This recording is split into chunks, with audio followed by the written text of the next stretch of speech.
Hello hi नमस्कार। मेरा नाम है आशुतोष कुमार और आप देख रहे हैं R&D विद आशुतोष। आपका स्वागत है एक बार फिर हमारे इस बैच में जिसका नाम है टॉनिक बैच। यह आपके जीके जीएस की हर एक कमजोरी को दूर कर रहा होगा, जैसे इसका नाम है। इसमें सभी नए महत्वपूर्ण प्रश्नों को हम आपको करा रहे होंगे। अगर आप इस पूरे के पूरे जर्नी में आप हमारे साथ शुरू से जुड़े हुए हैं तो आपको कुछ ना कुछ बदलाव देखने को जरूर से मिल रहा होगा। तो इस पूरे के पूरे सेशन में हम लोग कुछ बहुत ही इंपॉर्टेंट टॉपिक्स को कवर करेंगे, जैसे कि लोक नृत्य, भारतीय संविधान, भारत के लेखकों के बारे में, भारत के त्योहारों के बारे में, जनगणनाओं के बारे में और भी बहुत सारे महत्वपूर्ण प्रश्नों के बारे में जो कि आपके एग्जाम से बहुत ही रिलेवेंट होने वाला है। तो भैया पूरा का पूरा देखें, स्किप ना करें, क्योंकि 10 से 12 मिनट में अगर आपने स्किप कर दिया तो भैया आप कुछ खो देंगे। तो इसको बिल्कुल ना खोए, इस पूरे के पूरे सेशन में बने रहें अंत तक। अगर आप इसमें नए हैं तो आप इसे सब्सक्राइब कर सकते हैं इस चैनल को। और आपको ये पूरा का पूरा सेशन पसंद आए तो शेयर और लाइक जरूर करें, क्योंकि इससे हमें मोटिवेशन मिलता है। तो चलिए शुरू करते हैं तिरंगे को सलूट करके और जय हिंद और जय भारत के नारे के साथ। और हमारा पहला प्रश्न होगा, कुम्भी लोक नृत्य किस भारतीय राज्य की महिलाओं द्वारा किया जाता है? और आपके ऑप्शन है ए राजस्थान, बी मध्य प्रदेश, सी तमिलनाडु या डी झारखंड। और आप इसका उत्तर दे रहे होंगे सी तमिलनाडु। ये तमिलनाडु और आंध्र प्रदेश और केरल तीनों में मनाया जाता है। ठीक है, अगर इसके विशेषताओं के बारे में और बताएं, कुंभी नृत्य को महिलाएं घेरे में खड़ी होकर प्रस्तुत करती हैं। कुंभी लोक नृत्य में संगीत वाद्य नहीं होता, बल्कि इसमें ताल बनाकर यानी ताली बजाकर इसमें डांस किया जाता है। ठीक है, तो इसको भी आप याद रखें। अगर और भी बात किया जाए तो राजस्थान का फोक डांस कौन सा है, तो वहाँ होता है पनिहारी, फूंदी, कालबेलिया, गनगौर, झूमा, सैसूनी, घूमर, तिरहाताली, चारी, जिंदाद, कुंडपुतली या भवाई। ये सब राजस्थान की फोक डांस है। अगर मध्य प्रदेश की बात की जाए तो वहाँ पे होता है जवारा, मटकी, सैला, तुतली, मुरिया नृत्य, बारदी नृत्य, आहिरी नृत्य, लेहोंगी, फुलपाटी। ये होता है मध्य प्रदेश में। झारखंड में होता है फगुआ, मुंडारी, सरहुल, भरवा, डमकच, गोरा नाच, फरोली, झाऊ। है ना, झाऊ यहाँ का बहुत ही प्रमुख नृत्य है, तो इसको जरूर से याद कर रहे हैं क्योंकि एसएससी का ये बहुत ही फेवरेट प्रश्न है। ठीक है, ये सब यहाँ के क्या है, फेमस लोक नृत्य है, तो इसे भी याद करें क्योंकि हम लोग साथ के साथ हर एक प्रश्न को निचोड़ के और बाल की खाल निकाल के आगे बढ़ते हैं, है ना।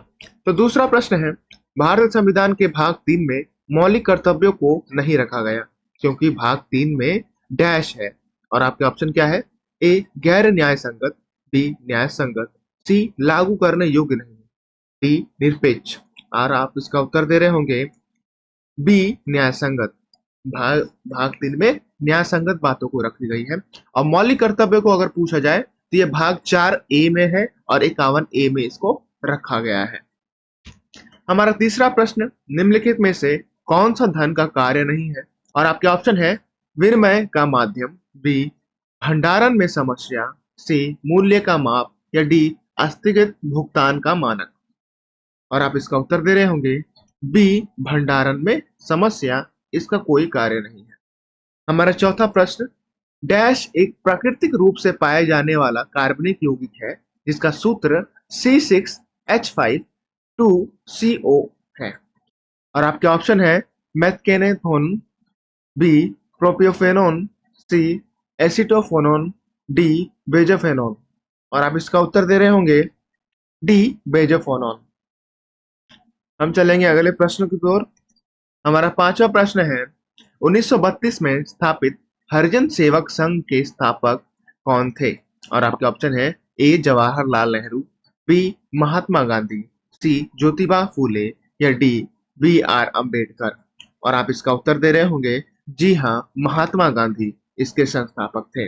अगर महात्मा गांधी के बारे में और कुछ बातें की जाए तो इनके आत्मकथा का नाम है माई एक्सपेरिमेंट विथ ट्रूथ। और इन्होंने कुछ बहुत ही प्रमुख आंदोलन किए थे, उनका नाम है चंपारण और खेड़ा सत्याग्रह इन्होंने 1917 में किया था, असहयोग आंदोलन 1920 में किया था, नमक मार्च 1930 में और भारत छोड़ो आंदोलन 1942 में। इसे भी आप याद रखें। हमारा छठवां प्रश्न है, सोहन सिंह भाकना और हरदयाल मुख्य रूप से निम्नलिखित में से किस संगठन से जुड़े थे? और आपके ऑप्शन है ए गदर पार्टी, बी किसान पार्टी, सी अनुशीलन समिति या डी युगांतर। और आप इसका उत्तर दे रहे होंगे ए गदर पार्टी। अगर गदर पार्टी के बारे में कुछ बताया जाए तो ये 15 जुलाई 1913 में शुरू हुई थी। इसका हेडक्वार्टर क्या था? सैन फ्रांसिस्को, यूएस था। ठीक है, आप इसे याद रखें। हमारा 7वां प्रश्न है, निम्नलिखित में से किस शासक के शासनकाल के दौरान एक चीनी यात्री हेनचांग भारत आया था? और आपके ऑप्शन क्या है? ए चंद्रगुप्त द्वितीय, बी समुद्रगुप्त, सी अशोक या डी हर्षवर्धन। और आप इसका उत्तर दे रहे होंगे जी हाँ, D Harshvardhan. Prince of journey किसे बोला जाता है? तो हेनशांग को बोला जाता है। ठीक है, इसे भी आप याद रखें। आपका 8वां प्रश्न है, 2023 में भूख सूचकांक में भारत का स्थान क्या था? आपके ऑप्शन है ए 101, बी 105, सी 107 या डी 112। और आप इसका उत्तर दे रहे होंगे सी 107। अगर आपको बताया जाए कि भूख सूचकांक को कौन प्रतिस्थापित करता है, तो इसे करता है concern world wide of Ireland and wealth hunger, publish करता है।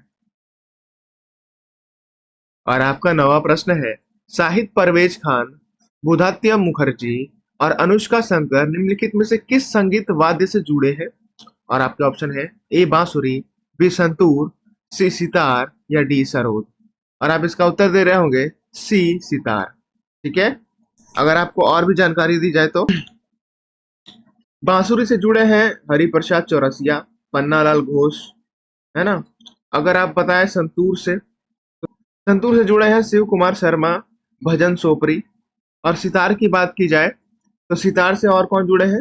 तो पंडित रविशंकर जुड़े हैं, है ना। उमा शंकर सिंह जुड़े हैं, बुदित्य मुखर्जी, निखिल बनर्जी, विलायत खान, बंदे सहन, शाहिदी परवेज, राजीव जनार्दन, ये सब सितार से जुड़े हैं। तो इसे भी आप याद रखें क्योंकि ये प्रश्न बहुत ही आपके एग्जाम में पूछे जाते हैं।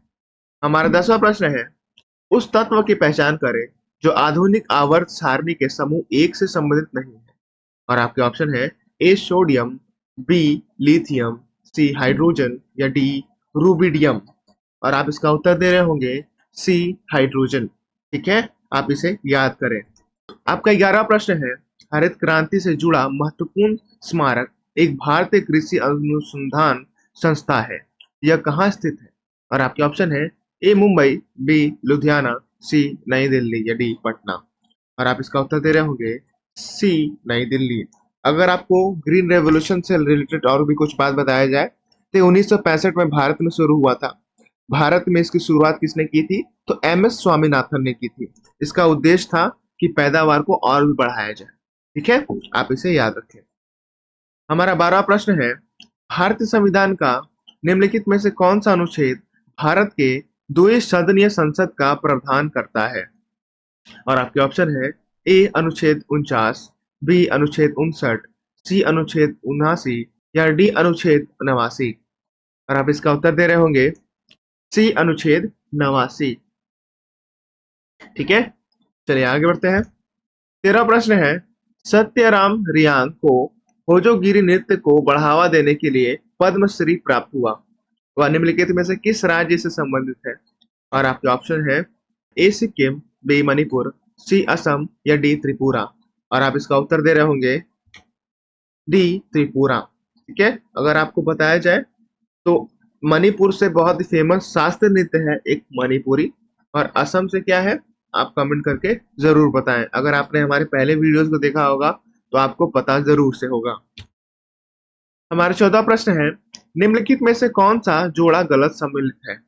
और आपके ऑप्शन है वुचेरिया फाइलोरिया क्रीम, बी एकोलोस्टोम पिनोमार्स, सी टेनिया फिताकिर्मी या डी एस्करिस राउंड वार्म्स। तो आप इसका उत्तर दे रहे होंगे बी एटकोस्टमा पिनोर्प्स। ठीक है, ये गलत है। और आपका 15वां प्रश्न है, कौन सा सोडियम यौगिक अपनी परिरक्षक क्रिया के कारण सॉस, सलाद, ड्रेसिंग और पेय पदार्थ जैसे विभिन्न वस्तुओं में सबसे लोकप्रिय योजक है? और आपके ऑप्शन है A sodium bicarbonate, B sodium fluoride, C sodium hydrofluoride या डी सोडियम बेजाइट। और आप इसका उत्तर दे रहे होंगे जी हाँ, सोडियम बेंजोएट। आपका 16 प्रश्न है, मौसिन राम में डैश की दक्षिणी श्रृंखला में दुनिया में सबसे अधिक औसत वर्षा होती है? और आपके ऑप्शन है ए शिवालिक में, बी खासी पहाड़ी, सी आरावली या डी नीलगिरी। और आप इसका उत्तर दे रहे होंगे डी खासी की पहाड़ी में सबसे ज्यादा औसत वाली वर्षा होती है। अगर आपको ये पूरा का पूरा सेशन पसंद आ रहा है तो बिल्कुल लाइक करें और अपने दोस्तों को भी शेयर करें, जिससे कि उन्हें भी फायदा होने पाए। हमारा 17वां प्रश्न है, छत्तीसगढ़ की बेलाडीला श्रेणी निम्नलिखित में से किस खनिज के लिए प्रसिद्ध है? और आपके ऑप्शन है ए तांबा, बी बक्साइड, सी लोहा अयस्क या डी कोयला। और आप इसका उत्तर क्या देंगे? जी हाँ, सी लोहा अयस्क। अगर लोहा की बात करें तो इसका सांकेतिक नाम क्या है? तो Fe है। ठीक है, इसे भी आप याद रखें। हमारा 18वां प्रश्न, ओलंपिक ध्वज में छल्लों की कुल संख्या क्या है? और आपके ऑप्शन है ए 3, बी 4, सी 5 या डी 7। और आप इसका उत्तर क्या दे रहे होंगे? जी हाँ, सी 5। ऊपर 3 और नीचे 2 होते हैं, आपको ये ध्यान में होगा। अगर आपको एशियाई खेलों के बारे में कुछ भी जानना है तो आप हमारे प्लेलिस्ट को जाके जरूर से देखें, जिसमें हमने एशियाई खेलों के मुख्य 45 प्रश्नों को आपको सिखाया है, जिससे कि आपके हर एक प्रश्नों में और हर एक एग्जाम के प्रश्नों में आपको लाभ जरूर से मिलेगा। और आपका 19वां प्रश्न है, तारीख फिरोज शाही के लेखक कौन है? और आपके ऑप्शन क्या है? जियाउद्दीन बर्नी, बी अमीर खुसरो, सी अल बरूनी या डी इब्न बटूटा। और आप इसका उत्तर क्या दे रहे होंगे? जी हाँ, जियाउद्दीन बर्नी। हमारा 20वां प्रश्न आपके सामने, हिमिस त्योहार भारत के किस राज्य में व्यापक रूप से मनाया जाता है? और आपके ऑप्शन है ए अरुणाचल प्रदेश, बी लक्षद्वीप, सी असम या डी लद्दाख। और आप इसका उत्तर क्या दे रहे होंगे? जी हाँ, डी लद्दाख। अगर और जानकारी दी जाए तो अरुणाचल प्रदेश में कौन सा त्योहार होता है? तो अरुणाचल प्रदेश में होता है सोलंगु उत्सव, ड्रे उत्सव, लोसर, मोपिन, सोमकेन, पांगसाउड। ठीक है, ये अरुणाचल प्रदेश में होता है। अगर आपको बात की जाए असम की, तो असम में होता है बिहू, मी डेम मीफी। बहुत ही इंपॉर्टेंट है मी डेम मीफी, इसे याद जरूर रखें। बेसांगो, दोहिंग पटकाई, बैखा, अम्बुबाची। अम्बुबाची किस लिए होता है? कामाख्या देवी के मासिक धर्म के लिए ये मेला प्रसिद्ध है। कौन सा? तो अम्बुबाची। ठीक है, इसे आप जरूर याद रखें। चलिए चलते हैं दूसरे प्रश्न की ओर। हमारा 21वां प्रश्न है, निम्नलिखित में से कौन सा कथन सत्य है? और आपके ऑप्शन क्या है? ए क्षार स्वाद में कड़वे होते हैं, बी अम्ल लाल लिटमस का रंग नीला कर देता है, सी अम्ल स्वाद में नमकीन होते हैं, डी क्षार नीले लिटमस के रंग को लाल में बदल देता है। और आपका आंसर है ए क्षार स्वाद में कड़वे होते हैं। ठीक है, ये सत्य है। हमारा 22वां प्रश्न है, निम्नलिखित में से कौन इब्राहिम लोदी को हराने के बाद पहला मुगल सम्राट बना? और आपके ऑप्शन है ए नादिर शाह, बी शाहजहां, सी बाबर और डी औरंगजेब। और आप इसका उत्तर क्या देंगे? सी बाबर। चलिए, हमारा 23वां प्रश्न है, भारत की जनगणना 2011 के अनुसार देश में डैश वैधानिक शहर है? और आपके ऑप्शन है ए 10,756, बी 1362, सी 4,041, डी 7935। और आप इसका उत्तर क्या दे रहे होंगे? सी 4,041। हमारा 24वां प्रश्न है, निम्नलिखित में से किस वर्ष में बंबई में पहली सूती कपड़ा मिल स्थापित की गई थी? और आपके ऑप्शन क्या है? ए 1845, बी 1867, सी 1876 या डी 1854। और आप इसका उत्तर क्या दे रहे होंगे? जी हाँ, डी 1854। आप हमें कमेंट करके बताएं कि सबसे पहले भारत में रेल कब चली थी और कहां से कहां तक चली थी। हमारा 25वां प्रश्न है, गणेश चतुर्थी का धार्मिक त्योहार विशेष रूप से निम्नलिखित में से किस राज्य में संबंधित है? और आपके ऑप्शन क्या है? ए पंजाब, बी महाराष्ट्र, सी उत्तर प्रदेश और डी हरियाणा। इससे आशा करता हूं कि इसका आंसर आप खुद देंगे। और इसका आंसर क्या होगा? जी हाँ, बी महाराष्ट्र। इसी के साथ हमारा पूरा पूरा सेशन यहीं पे खत्म हो गया। तो आपका धन्यवाद कि आप अंत तक बने रहें। अगर आपको इससे लाभ मिला हो तो आप बिल्कुल इसे शेयर करें अपने दोस्तों में भी, जिससे उनको भी लाभ होने पाए।